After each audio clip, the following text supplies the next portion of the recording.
ഒരു ജാതി ഒരു മതം ഒരു ദൈവം മനുഷ്യനെന്ന് പറഞ്ഞു പഠിപ്പിച്ച ഒരു മഹാന്റെ പേരിലുള്ള ഒരു സംഘടനയെ നയിക്കുന്ന ഒരു വ്യക്തിയുടെ വായിൽ നിന്ന് വരേണ്ട വാക്കുകളാണോ മലപ്പുറത്ത് പോയി വന്നതെന്നുള്ള കാര്യം ഓരോ ആൾക്കാരും ചിന്തിക്കേണ്ട കാര്യമാണ്.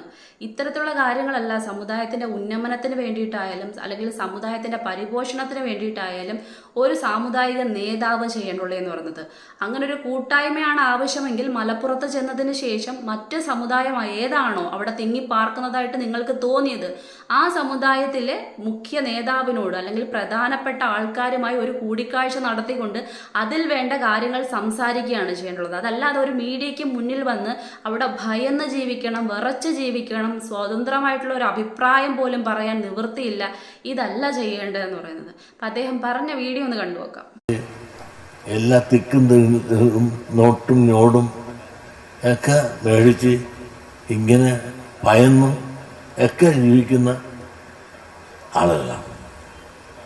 പ്രത്യേകിച്ചും ഒരു സ്വതന്ത്രമായൊരു വായു ശ്വസിച്ചുകൊണ്ട് മലപ്പുറത്ത് നിങ്ങൾക്ക് ജീവിക്കുവാൻ സാധിക്കുമെന്ന് എനിക്ക് തോന്നുന്നില്ല. സ്വതന്ത്രമായൊരു അഭിപ്രായം പറഞ്ഞു പോലും ജീവിക്കാൻ നിങ്ങൾക്ക് സാധിക്കില്ല. മലപ്പുറം ഒരു പ്രത്യേക രാജ്യമാണ്, പ്രത്യേക ചില ആളുകളുടെ സംസ്ഥാനമാണ്. അതുകൊണ്ട് തന്നെ എന്ത് പറ്റി, ഇന്ത്യക്ക് സ്വാതന്ത്ര്യം കിട്ടി ഇത്രയും നാളായിട്ട് പോലും സ്വാതന്ത്ര്യത്തിൻ്റെ ഗുണഫലങ്ങളുടെ ഒരംശം പോലും ഈ പിന്നോക്ക വിഭാഗങ്ങൾക്ക് മലപ്പുറത്ത് ലഭിച്ചിട്ടുണ്ടോ? മഞ്ചേരി ഉള്ളതുകൊണ്ട്, അദ്ദേഹത്തിൻ്റെ സ്ഥാപനം ഉള്ളതുകൊണ്ടും നിങ്ങൾക്ക് കുറച്ചു പേർക്കെല്ലാം വിദ്യാഭ്യാസം ലഭിക്കാനുള്ള നടേശൻ മലപ്പുറത്ത് പോയിട്ട് അവിടെയുള്ള ജനങ്ങളുടെ മുന്നിൽ വെച്ചിട്ട് പറയാണ് അവിടെ ഉള്ളത് പ്രത്യേക ഒരു സംസ്ഥാനമാണ്, മലപ്പുറം ഒരു പ്രത്യേക രാജ്യമാണ്. കാരണം ഒരു പ്രത്യേക മതസമുദായം തിങ്ങിപ്പാർക്കുന്ന സ്ഥലമാണ്. അവിടെ ഒരു തരത്തിലുള്ള സ്വാതന്ത്ര്യവും തൻ്റെ സമുദായത്തിൽപ്പെട്ട ആൾക്കാർക്ക് കിട്ടുന്നില്ല. സ്വതന്ത്രവായു ഒന്ന് ശ്വസിക്കാൻ പോലും കഴിയുന്നില്ല. അതിലപ്പുറത്തേക്ക് അവർക്കൊന്നും ഒരു ഉന്നമനം ഉണ്ടാവുന്നില്ല.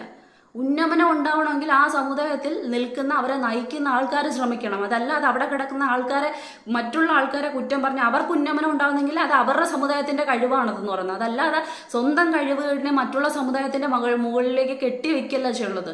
ഇനി അവിടെ ഉള്ളവർക്ക് സ്വതന്ത്രമായിട്ടൊന്ന് സംസാരിക്കാൻ പോലും പറ്റുന്നില്ല, സ്വതന്ത്രവായു ശ്വസിക്കാൻ പറ്റുന്നില്ല എന്നൊക്കെ പറയുന്ന സമയത്ത് ഇത്രയും നേരം ഇത്രയും വലിയൊരു ഒരു പ്രസംഗം കാഴ്ചവെക്കുന്ന സമയത്ത് ഓക്സിജൻ സിലിണ്ടർ ഒന്നും മൂക്കിലേക്ക് വെച്ച് വായു വലിച്ചെടുത്തൊന്നുമല്ലല്ലോ അദ്ദേഹം അവിടെ നിന്ന് സംസാരിച്ചത്. കൃത്യമായിട്ട് അവിടെ വായു കിട്ടുന്നുണ്ടായിരുന്നല്ലോ, സ്വതന്ത്ര വായു തന്നെയല്ലേ കിട്ടിക്കൊണ്ടിരുന്നത്. ഇനി സ്വതന്ത്ര വീക്ഷണത്തെക്കുറിച്ചും സ്വതന്ത്രമായിട്ടുള്ള അഭിപ്രായങ്ങൾ പങ്കുവയ്ക്കുന്നതിനെ കുറിച്ചുമാണ്. അതിന് പറ്റാത്ത പേടിയോടെ നിൽക്കുന്ന ഒരു സ്ഥലമാണെങ്കിൽ ആ സ്ഥലത്ത് നിന്ന് നിങ്ങൾക്ക് ഇത്രയും സംസാരിച്ചിട്ട് അവിടുന്ന് തിരിച്ചു വരാൻ കഴിയുമെന്ന് തോന്നുന്നുണ്ടോ? അപ്പൊ സ്വാഭാവികമായിട്ടും ആ മണ്ണിൽ പോയി അവിടെ തിങ്ങിപ്പാർക്കുന്ന ഒരു പ്രത്യേക സമുദായത്തെ ഇത്രയും കുറ്റം പറഞ്ഞിട്ട് അല്ലെങ്കിൽ അവരെ ഭയന്നാണ് മറ്റു സമുദായം ജീവിക്കുന്നതെന്ന് ഈ പറയുന്ന അടിയിലൂടെ വലിച്ചു പറയുന്ന സമയത്ത് സ്വാഭാവികമായിട്ട് നിങ്ങൾക്ക് അവിടെ നിന്ന് പറഞ്ഞിട്ട് തിരിച്ചു വരാൻ കഴിയുന്നുണ്ടെങ്കിൽ ഏത് മനുഷ്യർക്കും തിങ്ങിപ്പാർക്കാൻ പറ്റുന്ന ഒരു സ്ഥലം തന്നെയാണ് അത്. ഒരു മതസമുദായത്തിന് പ്രത്യേകമായിട്ടുള്ള മുതലെടുപ്പോ അല്ലെങ്കിൽ ഈ പറയുന്ന കൂടുതൽ ശക്തിയോ പേടിപ്പിക്കലോ ഭയപ്പെടുത്തലോ ഒന്നുമില്ലെന്ന് ഈ ഒറ്റ കാര്യത്തിൽ നിന്ന് മനസ്സിലാക്കാൻ പറ്റുന്ന ഒരു കാര്യമാണ്. അതിന് കോമൺ സെൻസ് മാത്രം മതി. ഇനി സമുദായങ്ങളുടെ പരിപോഷിപ്പും വളർച്ചയെ കുറിച്ച് പറയുകയാണെന്നുണ്ടെങ്കിൽ ഒരു നവോത്ഥാന നായകൻ ശ്രീനാരായണ ഗുരു അദ്ദേഹം തന്നെ പറഞ്ഞു, എന്നെ ഈ പറയുന്ന കണക്ക് ആരും ആരാധിക്കുകയോ അല്ലെങ്കിൽ എൻ്റെ മുന്നിൽ ആരും നിലവിളക്ക് കൊളുത്തി വെക്കുകയോ ഒന്നും ചെയ്യരുതെന്ന് പറഞ്ഞൊരു വ്യക്തിയാണ്. അതിലപ്പുറത്തേക്ക് ഓരോ സാമുദായിക സംഘടനകളും എന്ത് ചെയ്യണമെന്ന് കൃത്യമായി വിളിച്ചു പറഞ്ഞൊരു വ്യക്തിയാണ്. അത് സ്വന്തം സമുദായത്തിന്റെ കാര്യം മാത്രമല്ല, ഇനി മുസ്ലിം സമുദായമായാലും മറ്റ് ക്രിസ്ത്യൻ സമുദായമായാലും ഏത് തരത്തിലുള്ള സമുദായങ്ങളായാലും ഒറ്റക്കെട്ടായി നിൽക്കണമെന്നും അതിലപ്പുറത്തേക്ക് ലാളിത്യം എന്ന് പറയുന്ന ഊന്നുകൊടി കൊണ്ടായിരിക്കണം മുന്നോട്ട് പോകേണ്ടതെന്നും പല ഈ പറയുന്ന മതസമുദായങ്ങൾ ശ്രമിച്ചു കഴിഞ്ഞാൽ, ഓരോ സ്ഥലങ്ങളിലെയും സംഘടനകൾ ശ്രമിച്ചു കഴിഞ്ഞാൽ പാവങ്ങളെ കണ്ടുപിടിച്ച് അവരെ നമ്മളോടൊപ്പം മുന്നോട്ട് കൊണ്ടുപോകാൻ കഴിയുമെന്ന് നമുക്ക് പറഞ്ഞു തന്ന വ്യക്തിയായിരുന്നു ഈ പറയുന്ന നാരായണ ഗുരു എന്ന് പറയുന്നത്. ഇനി അദ്ദേഹം കണ്ണാടി പ്രതിഷ്ഠ നടത്തിയത് അദ്ദേഹത്തിന് ഒരു കണ്ണാടി കൂട്ടിൽ പിടിച്ചിടാൻ വേണ്ടിയിട്ടല്ല. അദ്ദേഹം കണ്ണാടി പ്രതിഷ്ഠ നടത്തിയതിന് പ്രത്യേകമായിട്ടുള്ള ചില ലക്ഷ്യങ്ങളുണ്ട്. അതായത് ഒരു കണ്ണാടി എന്ന് പറയുമ്പം നമ്മുടെ തന്നെ സ്വയം നമ്മുടെ പ്രതിബിംബം നമ്മളിലേക്ക് എത്തിക്കുന്ന ഒരു വസ്തുവാണ് കണ്ണാടി എന്ന് പറയുന്നത്. അപ്പം മാറ്റം ഉണ്ടാകേണ്ടത് നമ്മളിൽ നിന്ന് തന്നെയാണെന്നുള്ള ഒരു അവബോധം എല്ലാ മനുഷ്യർക്കും ഉണ്ടാക്കി കൊടുക്കുന്നതിനാണ് അദ്ദേഹം അതുപോലുള്ള കാര്യങ്ങൾ ചെയ്തിട്ടുള്ളത്. അതല്ലാതെ മറ്റു പല കാര്യങ്ങൾക്കും വേണ്ടിയിട്ടല്ല. ഇനി ഈ സമുദായം ഉയർന്നു വരുന്നില്ലെന്നുണ്ടെങ്കിൽ ആ സമുദായത്തിന്റെ തലപ്പത്ത് നിൽക്കുന്ന ആൾക്കാരുടെ കുഴപ്പം കൊണ്ടാണ്. അവരതിനെ നേരെ ചൊവ്വേ കൊണ്ടുപോകാത്തത് കൊണ്ടാണ് സമുദായത്തിന് ഉന്നമനം ഉണ്ടാവത്തേന്ന് പറയുന്നത്. എത്രയോ പെൺകുട്ടികൾ, എത്രയോ ആൺകുട്ടികൾ, ഈ സമുദായത്തിൽപ്പെട്ട ആൾക്കാർ ഡോക്ടറേറ്റ് എടുത്ത് നിൽക്കുന്ന, അല്ലെങ്കിൽ ഈ പറയുന്ന പലതരത്തിലുള്ള ഡിഗ്രികൾ സമ്പാദിച്ച് നിൽക്കുന്ന എത്രയോ പേരുണ്ട്. എത്ര പേർക്ക് ഇദ്ദേഹം ഫ്രീ ആയിട്ട് ജോലി കൊടുക്കുന്നു? എത്ര പേർക്ക് ഇദ്ദേഹത്തിന്റെ സ്ഥാപനത്തിൽ കയറി ഫ്രീ ആയിട്ട് ജോലി ചെയ്യാൻ അല്ലെങ്കിൽ ചോദിക്കാൻ പറ്റുന്നുണ്ട്? ചെന്ന് കയറുന്ന സമയത്ത് എത്ര ലക്ഷമാണ് ഇദ്ദേഹം ചോദിക്കുന്നത്, ഇദ്ദേഹത്തിന്റെ ആൾക്കാർ അല്ലെങ്കിൽ ചോദിച്ചുകൊണ്ടിരിക്കുന്നത്? ലക്ഷങ്ങളില്ലാതെ അദ്ദേഹത്തിന്റെ ഏതെങ്കിലും ഒരു സ്ഥാപനത്തിൽ ആർക്കെങ്കിലും പോയി പഠിപ്പിക്കാൻ പറ്റുമോ? അപ്പം സമുദായത്തിന് വേണ്ടി അദ്ദേഹം എന്താണ് ചെയ്യുന്നത്? ഇനി ബാറ് പോലുള്ള കാര്യങ്ങൾ, കള്ളുഷാപ്പ് പോലുള്ള കാര്യങ്ങൾ, ഇതെല്ലാം നവോത്ഥാന നായകനായിട്ടുള്ള ശ്രീനാരായണ ഗുരു പറഞ്ഞു വെച്ച പാഠങ്ങളാണോ? അദ്ദേഹം ഇതിനൊക്കെ എതിരായി നിന്ന വ്യക്തി എന്നാണ് ഞാൻ പഠിച്ചിട്ടുള്ള കാര്യം എന്ന് പറയുന്നത്.